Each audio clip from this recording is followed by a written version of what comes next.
Hello प्यारे बच्चों, आप सभी का अपना यूट्यूब चैनल YRS क्लास में बहुत बहुत स्वागत है। प्यारे बच्चों, राज्य प्रकाशन का जो आपका आंसर पेपर है, इसमें मैंने आपको इसके पहले की वीडियो में खंड का पढ़ा दिया था। आज हम पढ़ेंगे खंड खा, जो कि आपका रसायन विज्ञान है। तो प्यारे बच्चों, प्रश्न आपके सामने कह रहा है एथिल एल्कोहल का IUPAC नाम है। पहला ऑप्शन आपके सामने है मेथेनल, दूसरा ऑप्शन आपके सामने है एथेनल, तीसरा है एथेनॉल, चौथा आपका है प्रोपेनॉल। इन चारों ऑप्शन में ऑप्शन नंबर आपका तीसरा सही है, एथेनॉल। यानी एथिल एल्कोहल का IUPAC नाम क्या होता है बच्चों? एथेनॉल होता है। C2H5OH को हम क्या कहते हैं? एथिल एल्कोहल कहते हैं। और एथिल एल्कोहल का IUPAC नाम होता है एथेनॉल, जो कि ऑप्शन नंबर आपका तीसरा सही है। प्रश्न नंबर ख आपसे कह रहा है क्षारीय विलयन का pH मान है। क्षारीय विलयन का pH मान है। पहला ऑप्शन आपके सामने है 0, दूसरा ऑप्शन 7, तीसरा ऑप्शन 7 से कम, चौथा ऑप्शन है 7 से अधिक।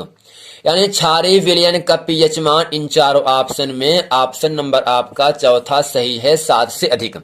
आपको याद करने ला है, जिस विलयन का pH मान 7 से कम होता है वह विलयन आपका अम्लीय विलयन होता है, और जिस विलयन का pH मान 7 होता है वह विलयन आपको उदासीन विलयन होता है, और जिस विलयन का pH मान 7 से ज्यादा होता है वह विलयन आपका क्षारीय विलयन कहलाता है।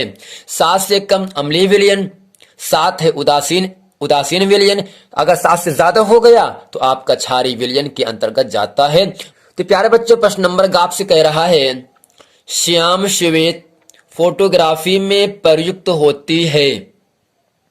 श्याम श्वेत, श्याम का मतलब काला, श्वेत का मतलब सफेद। फोटोग्राफी फोटो में प्रयुक्त होती है। ऑप्शन पहला है AgCl, जिसे कहते हैं सिल्वर क्लोराइड।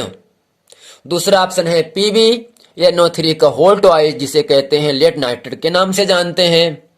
तीसरा ऑप्शन आपके सामने है FeSO4, जिसे कहते हैं फेरस सल्फेट कहते हैं। चौथा ऑप्शन आपके सामने है CaCO3, जिसे कहते हैं कैल्शियम कार्बोनेट।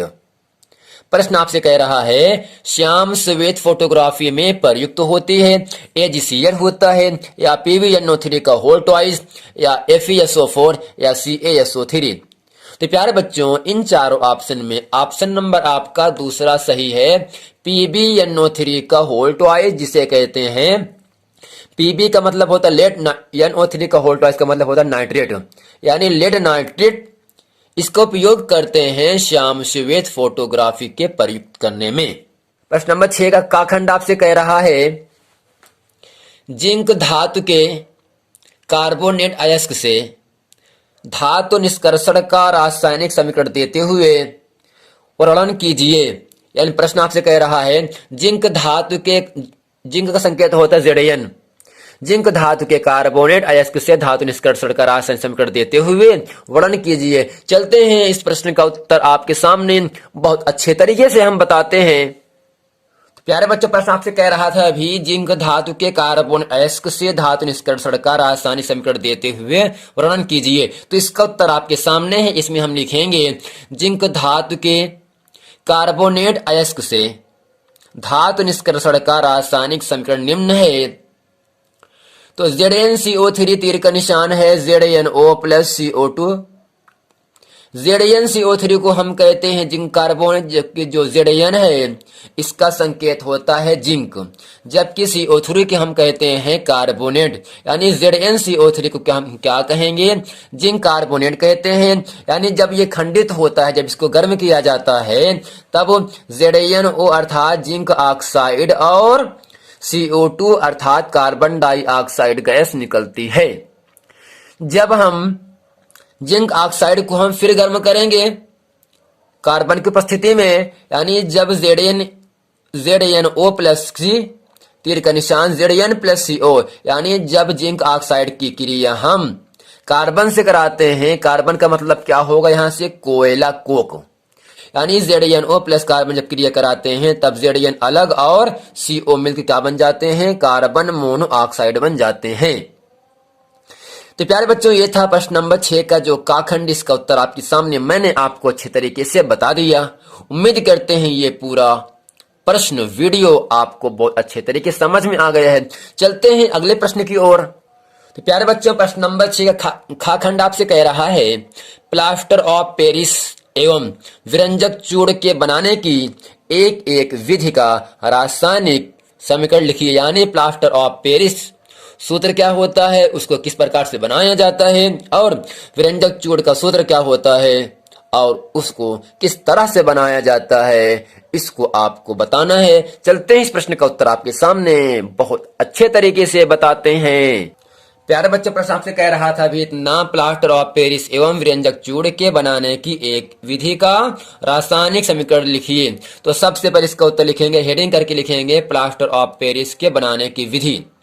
यानी किस तरह से प्लास्टर ऑफ पेरिस बनता है, इसकी विधि क्या होता है।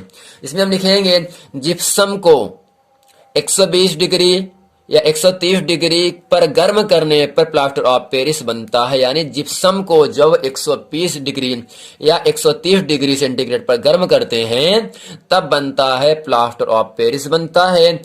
समीकरण आपके सामने दिया है, 2 ब्रैकेट में है CaCO3 इंटू 2H2O। जब इस जिप्सम को हम गर्म करते हैं 120 या 130 डिग्री सेंटीग्रेड पर, तब यह CaSO4 का whole twice into H2O plus 3H2O, अर्थात यहां से जो CaSO4 का होल ट्वाइस इंटू H2O है, इसे हम क्या कहते हैं बच्चों, प्लास्टर ऑफ पेरिस कहते हैं। और जो H2O है ये आपका जल है। यानी जब जिप्सम को, यानी CaSO4 इंटू 2H2O का सूत्र होता है जिप्सम, यानी जब जिप्सम को हम 120 डिग्री से 130 डिग्री पर गर्म करते हैं तब CaSO4 का होल ट्वाइस इंटू H2O, जिसे कहते हैं प्लास्टर ऑफ पेरिस, बनता है और उसके साथ आपका H2O भी बनता है। तो इसके बाद हेडिंग करके लिखेंगे हम, विरंजक चूर्ण बनाने की विधि। इसमें हम लिखेंगे, या सूखे बुझे चूने पर क्लोरीन की क्रिया से प्राप्त होता है। यानी जो विरंजक चूर्ण होता है, ये बुझे चूने पर हम क्लोरीन की जब क्रिया कराते हैं तब विरंजक चूर्ण प्राप्त होता है। समीकरण आपके सामने लिखा है, CaOH का होल ट्वाइस प्लस Cl2, तीर का निशान है CaOCl2 प्लस H2O। यानी जब कैल्शियम हाइड्रोक्साइड की क्रिया, यानी CaOH का बेस 2 को हम क्या कहते हैं बच्चों, कैल्शियम हाइड्रोक्साइड। यानी जब कैल्शियम हाइड्रोक्साइड की क्रिया हम क्लोरीन से कराते हैं तब बनता है CaOCl2, जिसे हम कहते हैं विरंजक चूर्ण। विरंजक चूर्ण बनने के साथ साथ ही जल भी बनता है। यानी जब कैल्शियम हाइड्रोक्साइड की क्रिया क्लोरीन से कराते हैं तब CaOCl2, जिसे कहते हैं विरंजक चूर्ण, और जल भी बनता है। तो प्यारे बच्चों, उम्मीद करते हैं प्रश्न नंबर 6 का खा खंड आप समझ गए हैं। नंबर ग आपसे कह रहा है, मिसेल की अवधारणा के आधार पर साबुन की सफाई प्रक्रिया को समझाइए। यानी मिसेल की अवधारणा के अनुसार या उसके आधार पर साबुन की सफाई किस प्रकार की जाती है, उसको आपको अच्छे तरीके से समझाना है। इसको आपको यही लिखना है। चलते हैं इस प्रश्न का उत्तर आपके सामने बताते हैं। तो प्यारे बच्चों, प्रश्न आपसे कह रहा था, मिसेल की अवधारणा के आधार पर साबुन की सफाई प्रक्रिया को समझाइए। इसमें हम लिखेंगे, इसका उत्तर आपके सामने है, एक मिसेल में आयनिक सिरे पानी की तरह रहते हैं और तेल वाला सिरा हाइड्रोफोबिक केंद्र की तरफ होता है। इसके कारण साबुन पानी में इमल्शन बनाता है। मैल और चिकनाई इमल्शन के साथ बाहर निकल जाती है। इस तरह से साबुन से सफाई हो जाती है। तो इसमें आपको इतना ही लिखना है, एक मिसेल में आयनिक सिरे पानी की तरह रहते हैं और तेल वाला सिरा, जिसे हम कहते हैं हाइड्रोफोबिक, केंद्र की तरह होता है। इसके कारण साबुन पानी में इमल्शन बनाता है और मैल और चिकनाई इमल्शन के साथ, इमल्शन का मतलब जो झाग होता है, ठीक, इमल्शन के साथ बाहर निकल जाती है। इस तरह से साबुन से सफाई हो जाती है। तो प्यारे बच्चों, उम्मीद करते हैं राजीव प्रकाश का जो आपका खंड खा है, रसायन विज्ञान है, इसमें जितने भी बहुविकल्पी और अतिलघुत्तरी के महत्वपूर्ण प्रश्न थे, मैं आज इस वीडियो में आपको अच्छे तरीके से बता दिया। तो प्यारे बच्चों, उम्मीद करते हैं ये पूरा प्रश्न वीडियो आपको समझ में आया है। अगर वीडियो समझ में आया है तो वीडियो को लाइक करें और हमारे चैनल को सब्सक्राइब जरूर करें।